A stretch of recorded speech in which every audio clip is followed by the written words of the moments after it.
Last time, on Alone in the Shadows of Brimstone.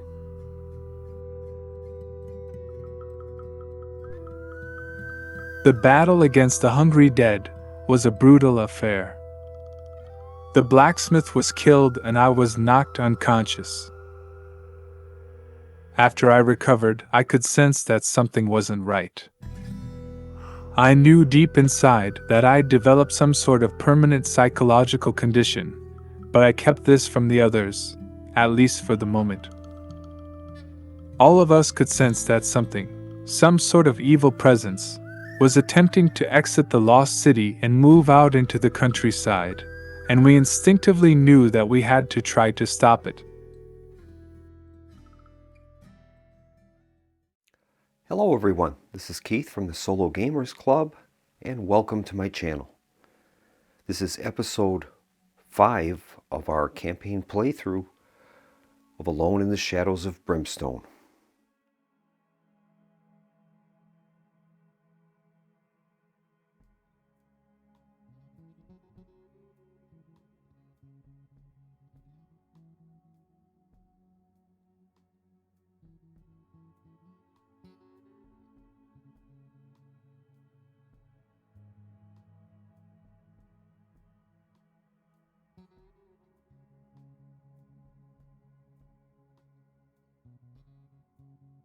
Well, to begin the episode, we have a little bit of a problem. The previous episode, the last portion of that, we ended up completing that combat that we had against the Hungry Dead. And in that combat, we ended up losing the blacksmith, and Ray was KO'd. Well, I forgot about this card, Darkness All Around. Anytime a hero is KO'd, the darkness moves D3 spaces forward on the depth track, or 1 space for any ally killed. So we're going to have to make some adjustments to the darkness track, and we're already at 11, which is not good. First one is going to move for the loss of the blacksmith. That's going to move us up 1 from 11 to 12. Then we're going to lose D3, more depth track loss for when Ray was KO'd. So we're going to have to make a D3 roll and see how much that depth track moves up. Here is the roll. And it rolled a 3, which is the worst we could get. It's going to move up 3 spaces. 1, 2, 3. It's at 15. It's 1 short of ending the mission. Now, when that happens, there's another card that's going to kick in that remains in play, and that's the Race Against Time card. Whenever the darkness marker moves onto a blood splatter or growing dread space, every hero takes D6 horror hits. Well, we're going to be advancing 1 and 2 on that. It'll cross the blood splatter and it'll cross the growing dread. So we're going to have to roll twice for this for our heroes, and that's going to be potential horror hits. So we'll take care of that right now. So I think to give myself a little bit of leeway in this, since I forgot about this, I'm going to allow the heroes to use some healing before we make these rolls. Ray has a special ability called Healing Stone. It's an artifact. It says once per adventure, heal 2d6 wounds or sanity, any mix from a single hero. So he's going to employ this, and we're going to tip that to know that we've used it. We're going to make a 2d6 roll and find out how much sanity or health damage can be repaired. I guess we'll apply this to Eve. Okay, here is the roll. And we rolled a lousy 3. So I guess what we will do is, oh boy. Well, I guess we'll heal 3 health damage from her. The sanity is actually more critical. Yeah, I think we'll heal the 3 sanity damage for her. That'll move her down to 2. That wasn't very good at all. All right, I'll see if there's any other healing potential we have before we make these rolls. Well, I think the only thing we can do is Ray is going to give his bandages to Eve and allow her to heal D6 wound damage. So we'll try that. Rolls a 4, so we'll be able to heal 4 points of wound damage. That'll move us down from 11 down to 7. So she has 7 of 18 wounds, 2 of 10 sanity damage, and Sky is in worse shape. She has 8 of 12 sanity damage, so we're in a little bit of trouble. So we'll start the first set of that Race Against Time Darkness card by making D6 horror hits for each of our heroes. And I'll just start in order. We'll go with Ray first, and we'll see how many horror hits he takes. This is the first set of 2. And he's going to take 4. He'll be able to roll defense, and he has or I should say willpower. He has a willpower of 5+, so he'll be able to stop these on a 5 or greater. He stopped 2 of them, so 2 will get through, and we'll mark him with 2 sanity damage. And now we'll move on to Sky. We'll see how many she's going to take. She rolls a 6, of course, so she's going to be able to try to defend 6 horror hits. And Sky has I'm going to check her out carefully before we make the roll. She has a willpower of 4, and I think that's all she has. So she'll be rolling 6 dice, looking for 4s or greater. She was able to stop 4 of the 6, so she's going to take 2 sanity damage. That'll move her up to a total of 10 of 12, and that's pretty critical. All right, now finally we'll roll for Eve, and we'll see what she gets. Eve has a willpower of 4+. Let's see how many she takes. 5. So she'll be rolling 5 dice, looking for 4s or greater.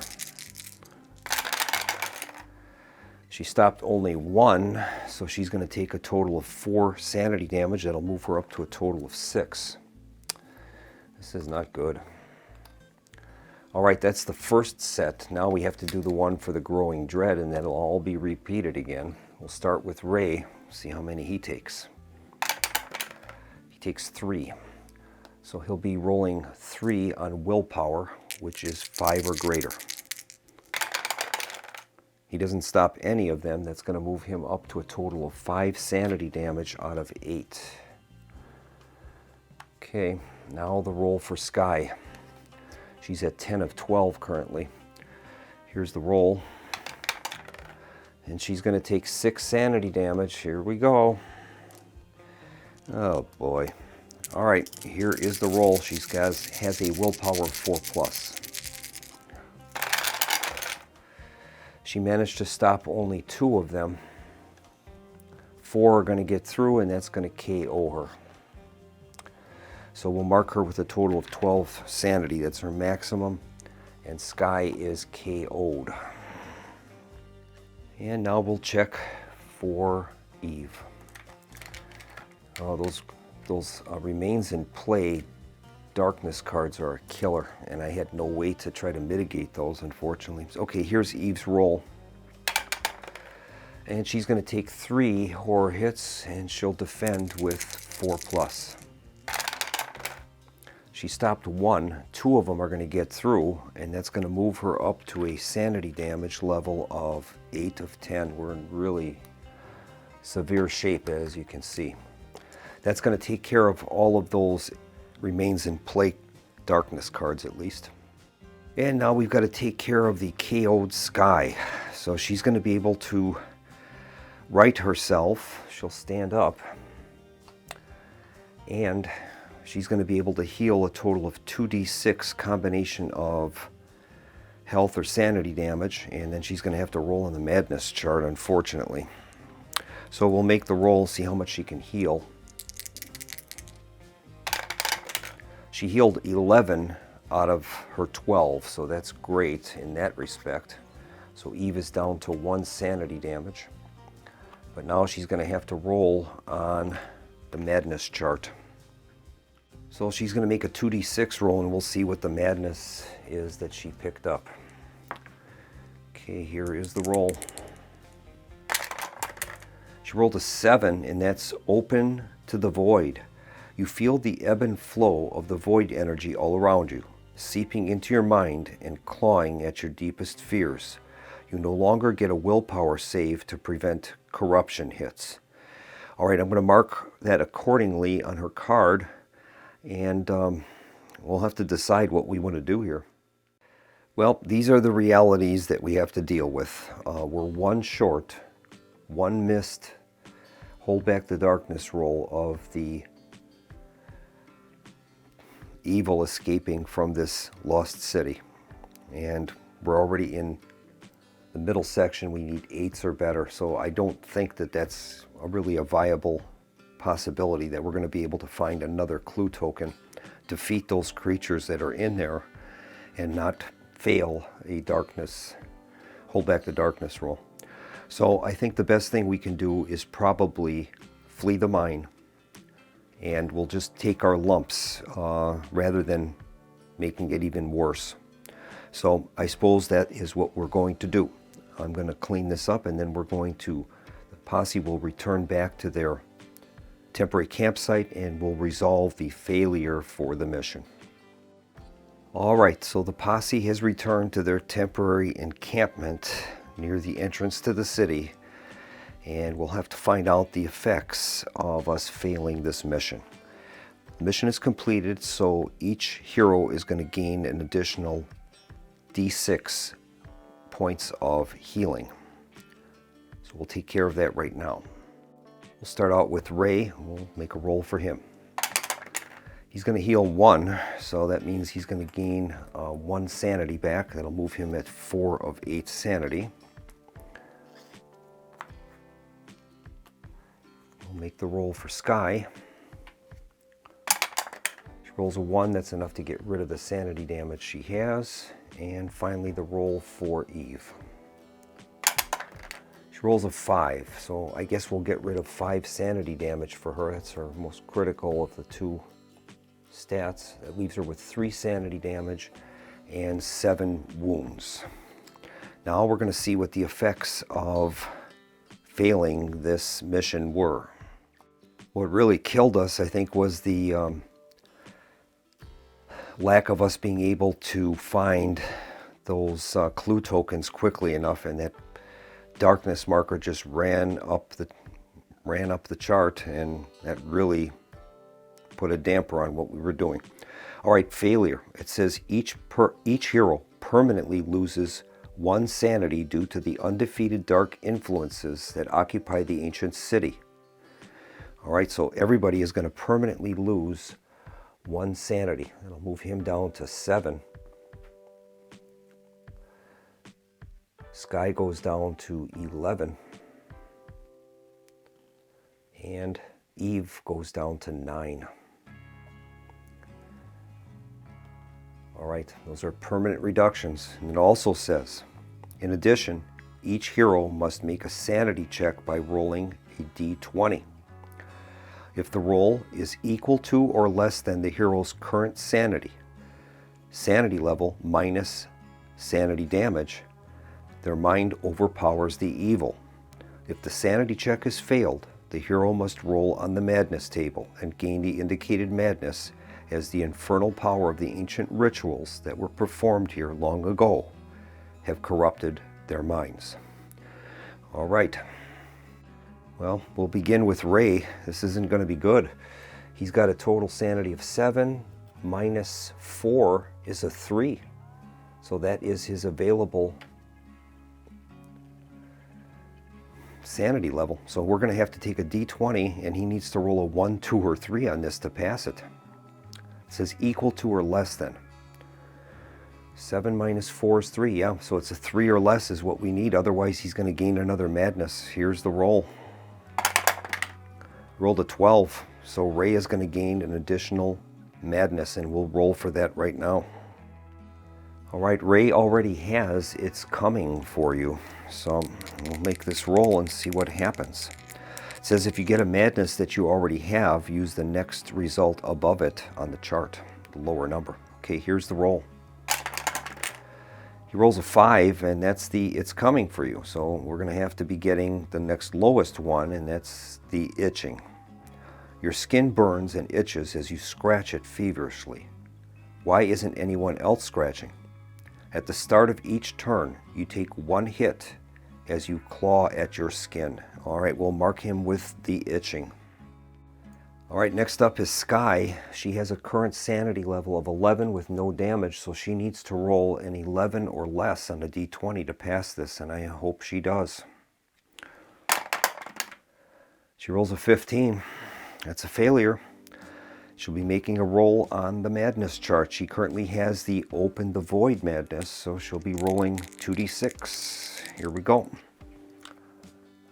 She rolled an 8, and that's the chills. It's so cold in here.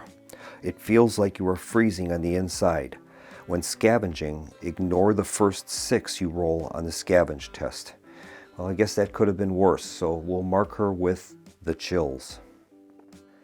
And finally, we've got Eve. Now, Eve has a sanity level of 9, and she's got 3 damage, so she needs to roll a 6 or less on a d20 to avoid this. Here we go. She rolled a 12, so she's going to be gaining a madness as well.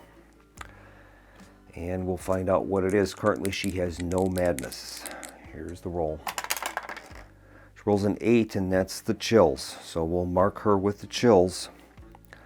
And that's going to complete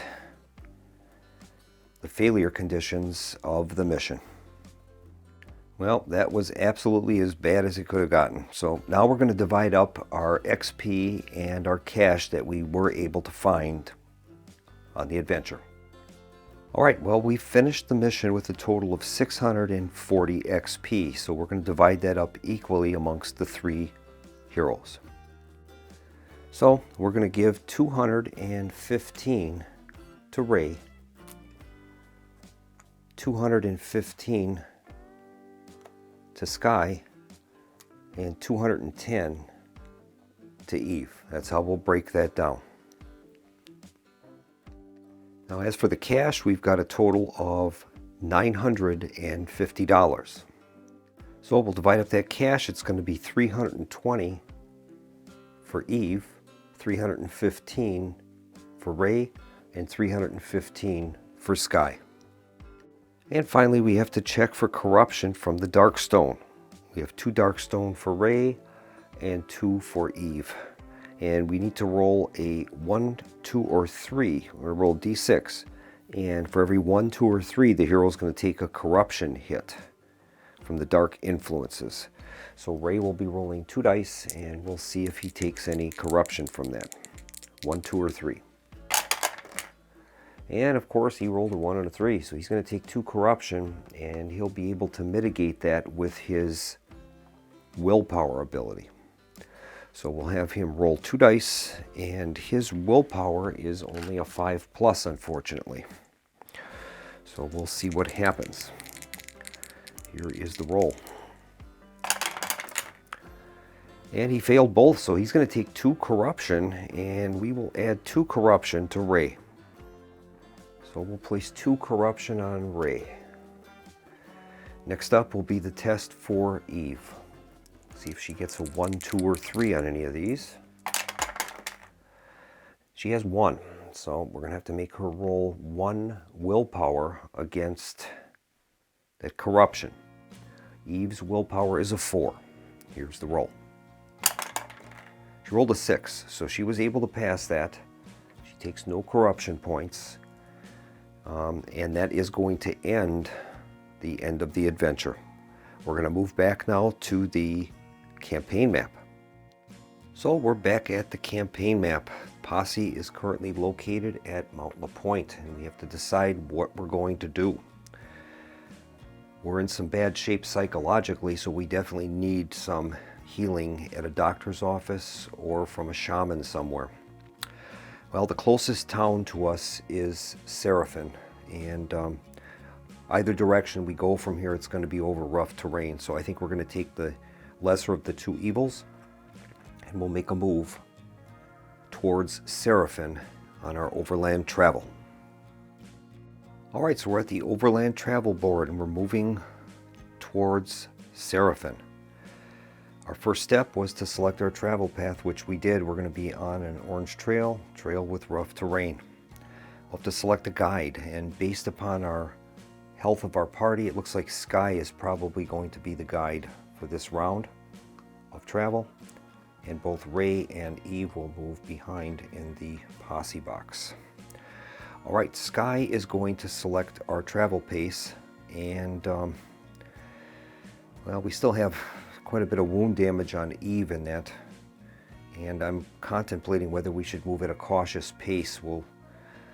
Our supply level right now is at minimal supply, so I think we will do that.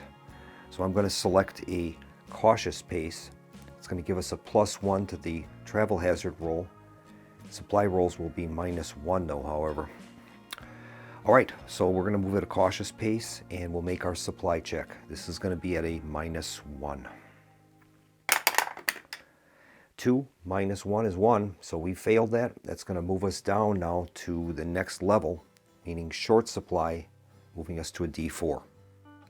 So we'll update our supply die to a D4, and now we're going to make our travel hazard rolls.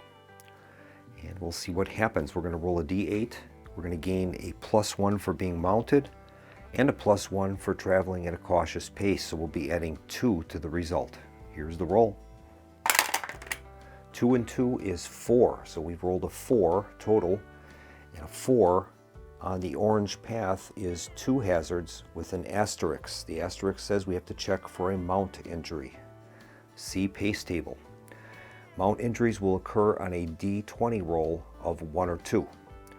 Alright, so we have to randomly choose a hero's mount to check for a mount injury. So we'll shuffle up our tokens for our heroes and see who we get. And ends up to be Ray's mount. Alright, we'll have to see if Ray's mount is going to have an injury. We'll be rolling a D20. His mount is Challenger.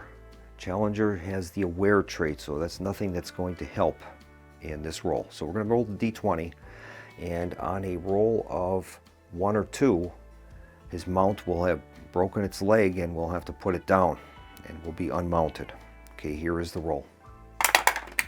Rolls an 18, so he has managed to survive that mount injury roll. Now we have to make 2 rolls on the travel hazard chart, and we'll see what we get. That's going to be a D100 roll, D1000 roll, and we'll see what our hazard is. This is the first one.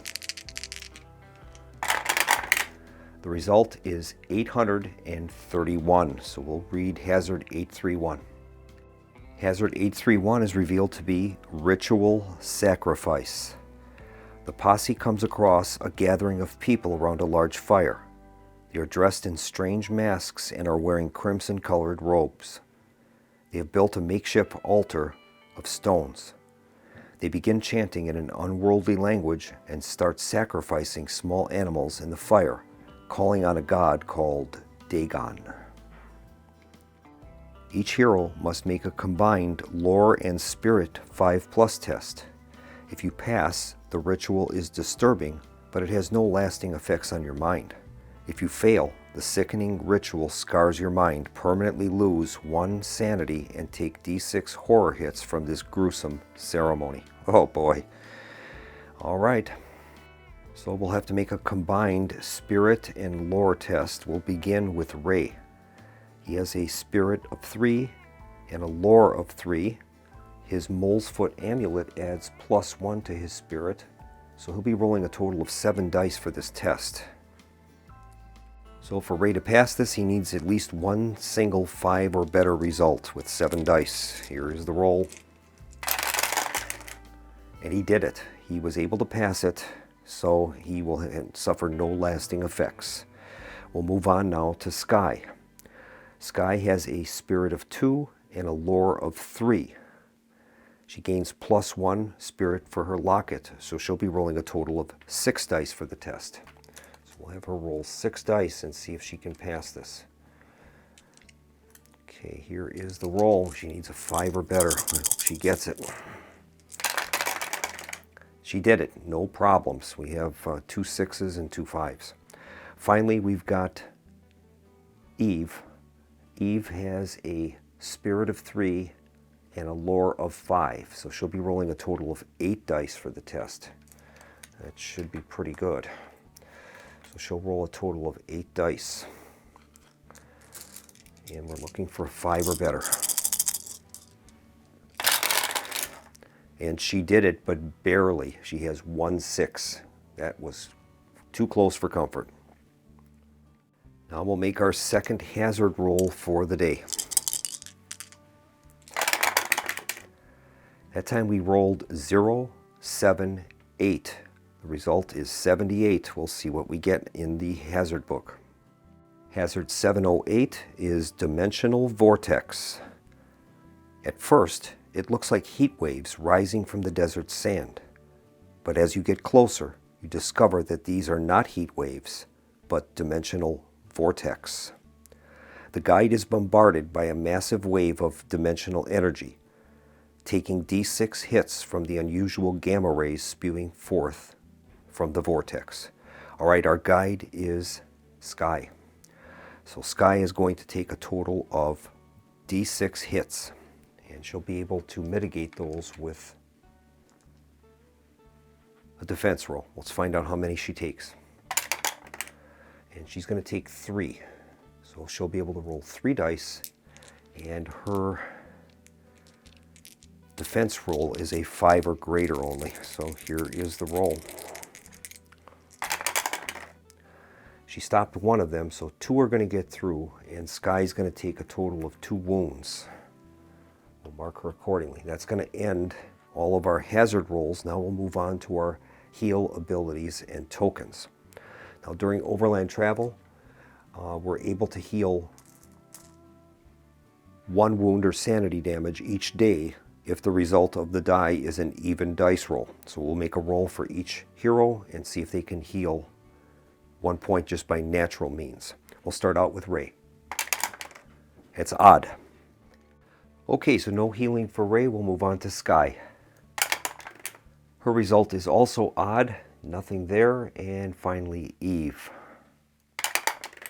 She rolls an even. She's got a 2, so she'll be able to heal 1 point of sanity or wound damage.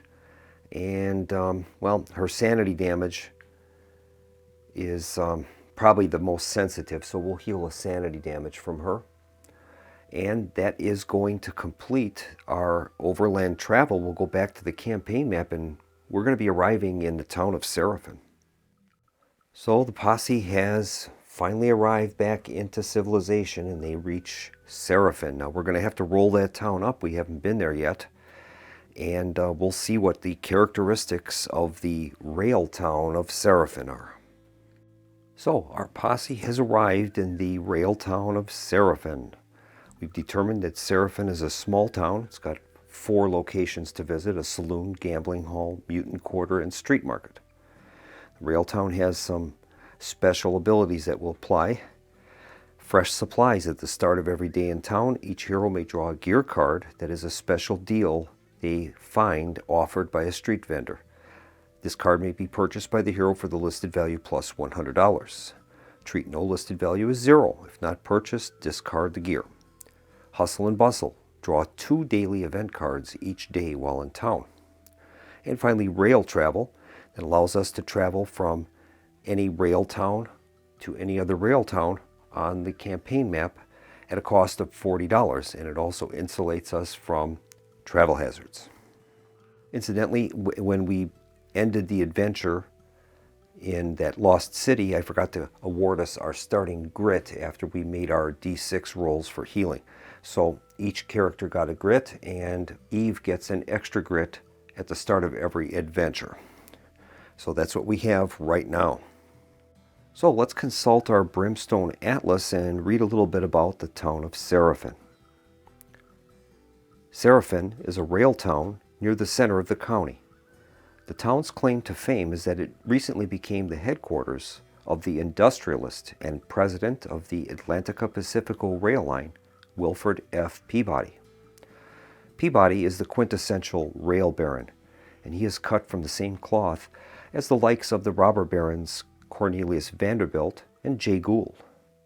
Peabody is known for his ruthlessness and his proclivity of getting whatever he wants, one way or another.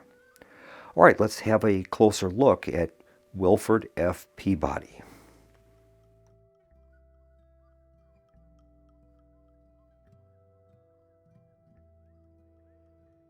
Incidentally, I did make a roll on the town trait table, and it came up 98, which is no trait. And I think we're going to bring this video to a close here, and we'll return back with episode 6 with our town stay in the rail town of Seraphin. Our posse definitely has some problems now. Each of the heroes has some sort of madness condition. 2 of them have 2 of them, so we're definitely going to need to find some ability to heal that psychological damage. And we'll find out about that in the next video. A big thank you to everyone for joining me at the Solo Gamers Club, and I hope that this series has been entertaining for you. Look forward to seeing you again with our next episode of the series, and in the meantime, wishing all of you a pleasant evening. Have a good night.